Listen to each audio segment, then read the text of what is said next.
একাদশী মেয়ে। প্রশ্ন করবেন মেয়ে কি করে হলো? একটু মন দিয়ে শুনবেন। বলছে ভগবান বিষ্ণুর সঙ্গে একটা অসুরের যুদ্ধ হচ্ছিল। ভগবান বিষ্ণুর সঙ্গে একটা অসুরের যুদ্ধ হচ্ছিল। ভগবান বিষ্ণু চালাকি করে অসুরের সঙ্গে যুদ্ধে হেরে গিয়ে একটা গুহার মধ্যে প্রবেশ করলো। আর যখনই গুহার মধ্যে প্রবেশ করলো, আরে বিষ্ণু, যখনই গুহার মধ্যে প্রবেশ করলো মায়েরা, তখন ভগবান বিষ্ণুকে মারবার জন্য যখন অসুর চলে যাচ্ছে, তখন ভগবান বিষ্ণু তার শরীর থেকে কি করলো? একটা সুন্দর জ্যোতির সৃষ্টি করলেন। আর সেই জ্যোতি থেকে কি শুরু হলো? সেই জ্যোতি থেকে একটা সুন্দরী রমণীর জন্ম হলো। সেই রমণী কি করলো?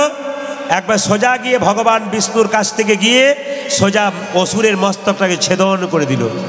যখন অসুরের মস্তকটাকে ছেদন করে দিল মা, তখন ভগবান বিষ্ণু মেয়েটাকে বলল, বারে মেয়ে, তোর ভাগ্য ভালো, তোর কর্ম ভালো, আমি যাকে মারতে পারলাম না তুই সে অসুরটাকে মেরে ফেললি। মেয়েটা কেঁদে কেঁদে বলল, প্রভু আমাকে কেন আপনি দোষারোপ করছেন? আমাকে কেন আপনি তারিফ করছেন? আপনার শরীর থেকে আমার জন্ম হয়েছে, আপনার শক্তিতে আমি শক্তিময়ী, আমাকে বলছেন কেন? আমি তো আপনার শক্তিতেই মেরেছি। সঙ্গে সঙ্গে বলছে, তবে তোমার নাম কি হবে? মেয়েটি বলছে, আমাকে পৃথিবীতে এমন একটা জায়গা দাও প্রভু, যেন যে জায়গাতে মানুষ গেলে তীর্থের সমস্ত ফল যেন লাভ হয়ে যায়। যে জায়গাতে মানুষ গেলে তীর্থের সমস্ত ফল যেন লাভ হয়ে যায়। জেনে রাখুন, আপনারা যারা একাদশী করেন তাদেরকে গয়া, কাশী, বৃন্দাবন ধাম যাবার দরকার হবে না। সমস্ত তীর্থের ফল আপনার বাড়িতে বসেই পাবেন। একাদশীর মাহাত্ম্য শুনে রাখুন। একাদশী যদি কেউ করতে পারে, তবে তার বাড়িতে তাকে কোথাও যাবার দরকার হবে না, সে ঘরে বসেই তীর্থের ফল লাভ করতে পারবে। মেয়েটার নাম রাখলো একাদশী। একাদশীর দিনে 5টা জিনিস আপনারা খাবেন না। একাদশীর দিনে 5টা জিনিস আপনারা খাবেন না। কি কি? একটা একটা করে বলবো, শুনে নেবেন। চাল থেকে যা যা জিনিস তৈরি হয়, চাল থেকে যা যা জিনিস তৈরি হয় আপনি একাদশীর দিনে খেতে পাবেন না। জব থেকে যা যা জিনিস তৈরি হয় আপনি খেতে পাবেন না।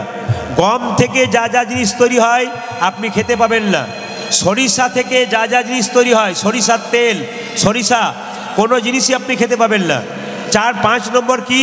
কোনো জাতীয় ডাল আপনি খেতে পাবেন না। যদি ডাল খান তবে আপনার একাদশী কোনো মতেই করা হবে না। একাদশীর দিনে 5টি শস্য যদি কেউ খায়, এর মধ্যে পাপ লুকিয়ে থাকে। তবে একাদশীর দিনে যদি আপনারা একাদশী করতে নাও পারেন, তাহলে একাদশীর দিনে অন্তত একাদশীর দিনে উপবাস থাকাটা খুবই জরুরি। একাদশীর দিনে কেউ যদি উপবাস থাকতে পারেন তবে তার কিন্তু লাভ আছে। কেন? একাদশীর দিনে উপবাস থাকতে পারেন। যদি একাদশী কেউ করতে না পারেন, যদি নিরামিষ খেতে পারেন সেদিন, তবু আপনার লাভ আছে। কিন্তু যদি কেউ করতে না পারেন, তবে বলে দিই, একাদশী 12 মাসে 24টা হয়।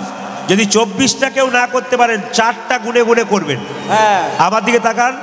যদি কেউ 24টা একাদশী না করতে পারেন 12 মাসে 24টা, 4টা করবেন। কি কি? শয়ন, উত্থান, পার্শ্বমরা, তার মধ্যে ভীমেছড়া, বুড়োর 14 বুড়ির 8, এই নিয়ে কালকাট, 2 ছেলের 2 জন্মতিথি। ও মায়েরা একটু মন দিয়ে শুনবেন। 12 মাসে 24টা একাদশী করতে না পারলেও 4টা একাদশী করবেন। কি কি? শয়ন একাদশী, উত্থান একাদশী, ভৈম একাদশী, পার্শ্ব একাদশী। এই